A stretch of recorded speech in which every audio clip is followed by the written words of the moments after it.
So now we will be seeing question number 3 assignment questions का आपके slide digestion tank का. So अब हम बात करते हैं क्वेश्चन नंबर 3 के. क्या बोल रहा है ये? A digestion tank anaerobic reactor receives wastewater flow at a rate of 500 meter cube per day, having a COD of, that is chemical oxygen demand, of 2000 mg per liter. The effluent COD is 400 mg per liter. Assuming that wastewater contains 80% of biodegradable waste, the daily volume of the methane gas produced by the reactor is. आपको क्या बोला है? Waste water flow कितना कर रहा है? पहले given data लिख लेते. वेस्ट वाटर फ्लो कितना कर रहा है? वेस्ट वाटर फ्लो कर रहा है आपका 500 मीटर क्यूब पर डे. ठीक है. आपका जो सीओडी आ रहा है यानी कि इन्फ्लुएंट सीओडी वो कितना है? 2000 mg पर लीटर.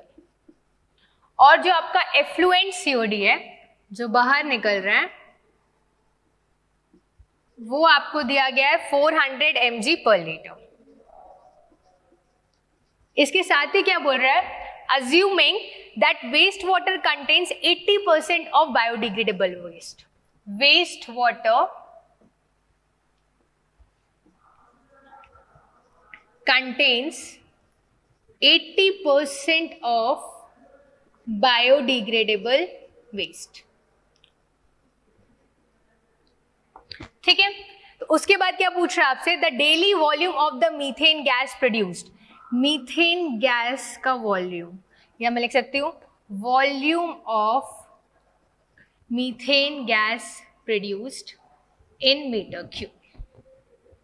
ये आपसे पूछ रहा है. ठीक है. अब आप देखो एक लाइन में हम इस क्वेश्चन को सॉल्व कर सकते हैं बेसिकली अगर आपको कॉन्सेप्ट्स पता हो तो. देखो आपको क्या बोल रहा है? वेस्ट वाटर कितना फ्लो कर रहा है? 500 metre cube per day. 500 metre cube per day. Units बाजू में लिखते जाइए, बेटर होगा. अब ये फ्लो कर रहा है और कितना बीओडी की बात हुई है यहाँ पे? इन्फ्लुएंट 2000 है, मतलब 2000 एंटर कर रहा था और एफ्लुएंट कितना है? 400. यानी बीच का पोर्शन का ट्रीटमेंट हुआ है यानी 2000 माइनस 400 mg पर लीटर का आपने ट्रीटमेंट किया है. ठीक है. अब ये क्या बोल रहा है कि वेस्ट वाटर में जितना बायोडिग्रेडेबल वेस्ट होगा वही तो बर्न होकर आपका मीथेन में कन्वर्ट होगा, क्योंकि अल्टीमेटली आपसे इस क्वेश्चन में पूछा गया है कि आपको निकालना है volume of methane gas in metre cube. तो आप इस कॉन्सेप्ट को याद रखिए कि आप ये मत सोचना कि 80% ऑफ बायोडिग्रेडेबल वेस्ट ऐसे ही दिया, क्योंकि आपको पता है जो सब्सटेंसेस डिकम्पोज हो जाएंगे वही तो गैसेस जनरेट करेंगे और आपका मीथेन मिलेगा. तो यहाँ पे क्या हो जाएगा? 80% 0.80. ठीक है. ये तो मैंने बात कर ली आपके बायोडिग्रेडेबल वेस्ट की. लाइक आप कैसे पता कर सकते हो कि ये आपका वेस्ट है? क्योंकि आप देखो यहाँ पे mg है. mg को मैं क्या कर सकती हूँ? मुझे kg में चाहिए, मैं यहाँ पे लिख देती हूँ टोटल बायोडिग्रेडेबल वेस्ट. ठीक है. Total biodegradable waste. अब आप देखो यहाँ पे मुझे अगर मीटर क्यूब को लीटर में कन्वर्ट करना है तो मैं 10⁻³ से मल्टीप्लाई कर सकती हूँ. ठीक है. मैं मल्टीप्लाई भी कर देती हूँ, लाइक नेक्स्ट स्टेप में करती हूँ ताकि आप कंफ्यूज मत हो. 500 मीटर क्यूब था तो मैंने 10⁻³ कर दिया लीटर के लिए पर डे. ये मेरा कितना हो जाएगा? 1600. केजी में करना है तो मैंने 10⁻⁻6 कर दिया केजी के लिए. लीटर वैसे ही है 0.80. आपने क्या देखा यहाँ पर कि सबसे पहले तो आपका लीटर कैंसिल हो गया, मतलब इतना आपका बायोडिग्रेडेबल वेस्ट है. अब मुझे वेस्ट या सॉलिड से मतलब है क्या? नहीं. मुझसे पूछा गया है कि कितना वॉल्यूम में मीथेन गैस आपका डिस्पोज ऑफ हुआ या प्रोड्यूस हुआ बेसिकली. तो आपको मैंने क्या बताया था अगर आप याद करो?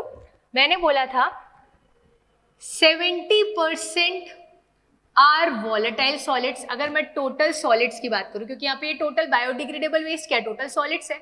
टोटल सॉलिड्स में 70% आपके क्या होते हैं? Volatile solids. 30% होते हैं फिक्स सॉलिड्स, या इसको आप नॉन वॉलेटाइल सॉलिड्स बोलते हो, फिक्स सॉलिड्स. अब इस 70% में से 65% आर रिड्यूस्ड टू गैसेस। ठीक है, और एक चीज और मैंने बोली थी कि अगर आप गैसेस प्रोड्यूस्ड की बात करो तो वो दो तरीके से आप बता सकते हो, एक 0.9 मीटर क्यूब पर KG of volatile solids reduced, या फिर 0.6 मीटर क्यूब पर KG of volatile solids produced। इन दोनों में से आप किसी भी केस में बता सकते हो, यानी कि कितना रिड्यूस हुआ उसके रिस्पेक्ट में बता दो, या 35 कितना प्रोड्यूस हुआ उसके केस में बता दो। ठीक है, तो बेसिकली हम बताएंगे वॉलेटाइल सॉलिड्स रिड्यूस्ड के केस में। अब देखो यहां तक मेरा क्या आया, केजी पर डे में मेरे आए यहां तक के कि कितना सॉलिड्स प्रेजेंट है। तो मैं इसको कैलकुलेट कर लेती हूँ। बेसिकली ये कितना हो जाएगा 500 इंटू 1600 और ये हो जाएगा 10⁻⁻3। तो 10⁻⁻3 के लिए ये जीरो ये जीरो ये जीरो, तो कितना हो जाएगा आपका 50 इंटू 16। फाइन, इतना केजी पर डे आपका सॉलिड है। अब मैं क्या करूंगी, मुझे कुछ नहीं करना है। आपको पता है इसमें 70% क्या है, वॉलेटाइल सॉलिड्स है, तो इसमें क्या है 70% क्या है आपके वॉलेटाइल सॉलिड्स है 0.70। अब इस वॉलेटाइल सॉलिड्स में क्योंकि मुझे निकालना है कि कितना गैस बना, 65% क्या बना, गैस बना, तो इस 70% का 65 क्या बन गया, गैस बन गया। मुझे निकालना है, ये तो मेरा किस में चल रहा है अभी, केजी में चल रहा है। ठीक है, मैं एक एक स्टेटमेंट नहीं लिख रही हूँ, यू आर एन इंजीनियर, आप चीजों को आप समझिए। ये क्या है, इतना केजी पर डे में गैस है। ठीक है, अब आप देखो अगर मैं यहाँ पे लिख ही दूं, बेसिकली इतना केजी पर डे में आपका गैस है। अब आप देखो इतना गैस प्रोड्यूस हो रहा है, 1 केजी में 0.9 मीटर क्यूब पर केजी प्रोड्यूस हो रहा है, तो इतने केजी में कितना प्रोड्यूस होगा, आप 0.9 से मल्टीप्लाई कर दो। ठीक है, आपको पता है 1 केजी में 0.9 मीटर क्यूब का गैस प्रोड्यूस हो रहा है, तो इतने 0.65 में कितना प्रोड्यूस हो रहा होगा। ऑब्वियस सी बात है, आप इसके साथ ये टर्म अगर आप यहाँ पे लिखोगे तो ये मल्टीप्लाई में 0.9 हो जाएगा, डिवाइडेड बाय 1 केजी हो जाएगा। फाइन, तो आप इसको सॉल्व कर लो। 50 इंटू 16 इंटू 0.70 इंटू 0.65 इंटू 0.9। ठीक है, और कुछ like just a minute, I'll solve it out. 0.65 पहले यहीं से सॉल्व कर लेती हूँ। 500 इंटू 10⁻³ 1600 इंटू 10⁻⁻6, 80% इसमें बायोडिग्रेडेबल कंटेंट थे। फाइन, सॉरी यहाँ पे ये 0.80 छूट गया है, ये 0.80 भी होगा, 0.80। ठीक है, 80% बायोडिग्रेडेबल वेस्ट थे, उसका 70, इसका 65 और इसका 90। ठीक है, तो आपका कितना आ जाएगा 262.08 metre cube CH4 gas release हुआ। ठीक है, अब किसी को समझ में ना आए तो आप बस ये चीज ढूंढ लीजिए। देखिए इतना परसेंट, अभी तक इतना बात किया तो यहां तक तो मैंने बायोडिग्रेडेबल वेस्ट ही बोल रही थी मैं। उसके बाद मैंने क्या बोला, आप इस चीज को बहुत ध्यान से देखिए। 70% वॉलेटाइल सॉलिड्स था, उसका 65% गैसेस है। लोग इतना भी कर लेते हैं, उसके बाद यही कंफ्यूज हो जाते हैं कि 0.9 से मल्टीप्लाई करना है कि 0.6 से मल्टीप्लाई करना है। माय डियर स्टूडेंट्स, जब आपने यहाँ पे लिखा है 65% आर रिड्यूस टू गैसेस, तो आप यही वाला लोगे ना, 0.9 मीटर क्यूब पर केजी का गैस प्रोड्यूस होगा जब वॉलेटाइल सॉलिड्स रिड्यूस होगा। हमने प्रोड्यूस्ड की बात नहीं की, हमने वॉलेटाइल सॉलिड्स रिड्यूस्ड की बात की।